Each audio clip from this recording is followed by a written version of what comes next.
Washing machine एक ऐसी machine है आजकल जो सभी घरों में या सभी फ्लैट्स में, घर में, इवन विलेज एरियाज़ में, हर जगह, हर तरीके के घर में, हर तरीके के फैमिलीज़ में देखने को मिल सकती है।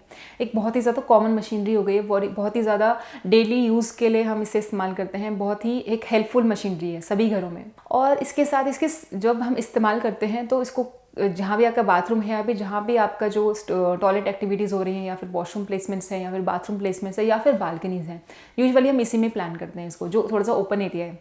अब अगर ये एरियाज़ आपके वाटर एलिमेंट में आ जाएं जहाँ पे आपने वॉशिंग मशीन को प्लान किया है, तो इसके इफ़ेक्ट बहुत ज़्यादा अजीब से मिल सकते हैं आपको। अजीब से मतलब कि थोड़ा सा नेगेटिव मिल सकते हैं, अच्छे तो नहीं मिलेंगे खैर, क्योंकि इसका जोन इस तरीके का नहीं है। मगर अगर हम स्पेसिफिकली इस वीडियो में बात करते हैं कि वॉशिंग मशीन वाटर एलिमेंट की दिशा में आ जाए तो क्या इफ़ेक्ट आपको देगा।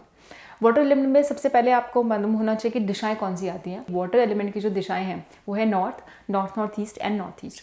तो ये तीन दिशाएं जो है वाटर एलिमेंट जल तत्व को दिखाती हैं। जब जल तत्व की दिशाओं में हम मशीनरीज को, स्पेसिफिकली वॉशिंग मशीन की अगर बात कर रहे हैं, तो उसको अगर प्लान करते हैं या फिर उसको इस्तेमाल कर रहे हैं तो किस तरीके के अलग अलग इफेक्ट्स आपको देखने को मिलेंगे। अगर हम एक पहली दिशा की बात करते हैं वो है नॉर्थ।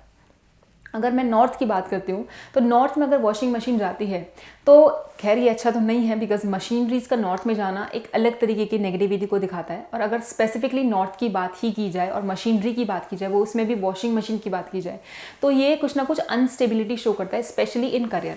मतलब करियर में आप हमेशा कुछ भी अनस्टेबल रहेंगे, हमेशा उसके लिए एक सही डिसीजन नहीं ले पाएंगे कि क्या करना चाहिए, क्या आपके लिए ठीक है या नहीं है, और आप उसको चूज भी नहीं कर पाएंगे करियर में हमें क्या बेस्ट हमारे लिए बना है या फिर हम किस चीज़ के लिए बेस्ट बने हैं। तो कुछ ना कुछ अनस्टेबिलिटी प्रोवाइड करेगा करियर को लेकर और रिलेशनशिप्स को लेकर भी। तो नॉर्थ में अगर हम वॉशिंग मशीन को प्लान करते हैं तो आप डेफिनेटली ये चीज़ नोटिस करते होंगे, कुछ ना कुछ अनस्टेबिलिटी आपकी लाइफ में है। मनी अपॉर्चुनिटी से रिलेटेड हो या फिर आपके करियर ऑप्शन से रिलेटेड हो या फिर जो मनी ग्रोथ है, करियर ग्रोथ है, उससे रिलेटेड हो। आप कभी भी स्टक नहीं हो पाएंगे, या फिर स्टक मतलब कि स्टेबल नहीं हो पाएंगे अपने करियर ऑप्शंस को लेकर या फिर अपॉर्चुनिटीज़ को लेकर, चाहे किसी भी तरीके की अपॉर्चुनिटीज़ हो, भले ही वो करियर से अलग हो, मगर अपॉर्चुनिटीज़ को लेकर आप हमेशा एक कन्फ्यूजन में रहेंगे, स्टेबिलिटी नहीं प्रोवाइड करेगा ये। तो नॉर्थ में वॉशिंग मशीन का होना इस तरीके के इफेक्ट्स को दिखाता है। अगर हम सेकेंड जोन की बात करें, दैट इज NNE जोन्स में वॉशिंग मशीन का होना एक हेल्थ एरिया है। NNE अगर बात करें तो हेल्थ और इम्यूनिटी के एरिया में अगर मशीनरी जाती है, इस तरीके की मशीन जो हैवी भी है, जो रोटेट भी करती है और जिसका यहाँ होना ऑब्वियसली कुछ अच्छा इफेक्ट तो नहीं देने वाला है, तो इसका इफेक्ट एक्यूरेटली क्या आएगा। NNE में वॉशिंग मशीन का होना एक तरीके के हमें ये दिखाता है कि हेल्थ इश्यूज तो होंगे, बिकॉज हेल्थ एरिया में जा रही है। रोटेटिंग मशीनरीज, किसी भी तरीके की हैवी मशीनरीज, स्पेशली रोटेटिंग, वो अगर हेल्थ एरिया में जाती है तो हेल्थ इश्यूज तो देगी। आपके जो हेल्थ प्रॉब्लम्स हैं वो थोड़े से अनस्टेबल रहेंगे, मतलब कुछ ना कुछ आपको क्लैरिटी नहीं मिलेगी कि किस डॉक्टर के लिए दिखाना चाहिए या फिर क्या ट्रीटमेंट आपको एक्यूरेटली करना चाहिए किसी भी प्रॉब्लम के लिए। और कुछ ना कुछ हेल्थ इश्यूज लगे रहेंगे, छोटे मोटे कुछ ना कुछ कोल्ड एंड कफ, इस तरीके के प्रॉब्लम्स आप फेस करते ही रहेंगे और डॉक्टर्स को चेंज करते रहेंगे। और साथ में आप NNE में ये देखेंगे कि NNE के साथ जब हम वॉशिंग मशीन को प्लान करते हैं NNE के जोन में, तो आप फूड के लिए बहुत चूजी हो जाते हैं। मतलब कि जब फूड आपको चूज करना होता है कि क्या आपको इनटेक करना चाहिए, क्या नहीं करना चाहिए, तो उसमें आप यूजुअली उन्हीं चीज़ों को ऑप्ट करना की कोशिश करेंगे जो आपके लिए, आपकी हेल्थ के लिए अच्छे नहीं है। और स्पेशली ये चीज़ चिल्ड्रंस में देखी गई है, जिनके भी घर में NNE में वॉशिंग मशीन होती है, वो फूड के लिए बहुत ज़्यादा परेशान से हो जाते हैं कि हमें ये नहीं खाना, हमें वो नहीं खाना, बहुत ज़्यादा चूजी हो जाते हैं। तो ये चीज़ आप देखेंगे जब NNE में हम वॉशिंग मशीन को प्लान करते हैं, तो एक तरीके से अच्छा नहीं है ये। जब इतनी चीज़ें हमारे माइंड में आती हैं, इतने सारे ऑप्शंस खाने के माइंड में आते हैं, जिसमें कुछ यूजुअली ऐसे अच्छे नहीं होते हैं, कुछ ही अच्छे होते हैं जिसे हम चूज़ नहीं करते हैं। इस तरीके की चीज़ें आप देख रहे हैं तो हेल्थ को हाईली इफेक्ट वो करेगा ही। तो NNE में भी आप वॉशिंग मशीन्स को प्लान नहीं करिए। अब तीसरा जो जोन है वाटर एलिमेंट का वो है नॉर्थ ईस्ट बहुत ही ज़्यादा सेंसिटिव एरिया है। ऑल्दो जितने भी तीनों जोन्स की हमने अभी बात करी है वो तीनों ही सेंसिटिव है, मगर स्पेसिफिकली अगर नॉर्थ ईस्ट की मैं बात करूँ तो नॉर्थ ईस्ट एक माइंड का एरिया है, आपके माइंड और क्लैरिटी का एरिया। अगर माइंड और क्लैरिटी में हमेशा थॉट्स चलते रहे, हमेशा कुछ भी घूमता रहे माइंड में, तो आप कभी भी एक जगह रुक नहीं पाएंगे, सोच नहीं पाएंगे, डिसीजंस नहीं ले पाएंगे, क्विक डिसीजंस नहीं होंगे।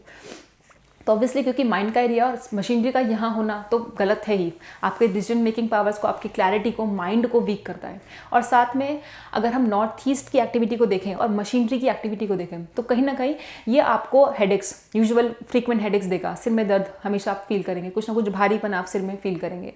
तो इस तरीके की प्रॉब्लम्स आप हमेशा देखेंगे कि जो न्यूरो प्रॉब्लम्स होती हैं, जो ब्रेन से जुड़ती हैं प्रॉब्लम, जो आपके थॉट पैटर्न से जुड़ती हैं प्रॉब्लम्स, हमेशा नेगेटिव फील करेंगे, नेगेटिव थॉट्स आपके माइंड में आएंगे, हमेशा भारीपन फील होगा कि कुछ ना कुछ चल ही रहा है माइंड में, आपको समझ में नहीं आ रहा कि हो क्या रहा है, मगर फिर भी आप कुछ ना कुछ सोच रहे हैं हमेशा, सोते हुए, खाते हुए, कुछ भी हो रहा है, आप हमेशा कुछ ना कुछ थॉट प्रोसेस आपके माइंड में है ही, और कहीं ना कहीं आप कंक्लूजन पे नहीं आ रहे हैं, किसी भी चीज़ को आप कंक्लूड नहीं कर पा रहे हैं अगर नॉर्थ ईस्ट इस जगह होती है। और हेडेक्स एंड फ्रीक्वेंट हेडेक्स तो ये तो बहुत कॉमन चीज़ है अगर नॉर्थ ईस्ट में मशीनरीज आ गई है। कुछ जगह पे ऐसा भी देखा गया है कि अगर आप नॉर्थ ईस्ट में वॉशिंग मशीन को प्लान करते हैं तो हेडेक्स वगैरह ये तो नॉर्मल है ही, बट इसके साथ डिप्रेशन की प्रॉब्लम्स भी देखी गई हैं कि नॉर्थ ईस्ट में जिनकी भी मशीन्स काफ़ी टाइम से इस्तेमाल वो कर रहे हैं और स्टक है, मतलब बिल्कुल रुक गई है कि वहीं पे ही इस्तेमाल होती है और कहीं पे किसी जोन में नहीं जाती, तो काफ़ी टाइम से इस्तेमाल करने की वजह से उन्हें डिप्रेशन एरियाज या डिप्रेशन प्रॉब्लम्स को फेस करना पड़ रहा है। तो कोशिश करें कि एटलीस्ट इन तीनों एरियाज़ में, ये जो तीनों वाटर एलिमेंट की दिशाएं हैं, इनमें आप कभी भी वॉशिंग मशीन्स की तरह की मशीनरीज को या फिर कोई भी रोटेटिंग मशीनरीज को कभी भी प्लान नहीं करिए। अगर है तो आप इन चीज़ों से रिलेट कर पा रहे होंगे कि ये प्रॉब्लम्स आप कहीं ना कहीं छोटी मोटी फेस कर रहे होंगे, और अगर कर रहे हैं तो प्लीज़ शिफ्ट करिए इसके बेटर प्लेस की तरफ।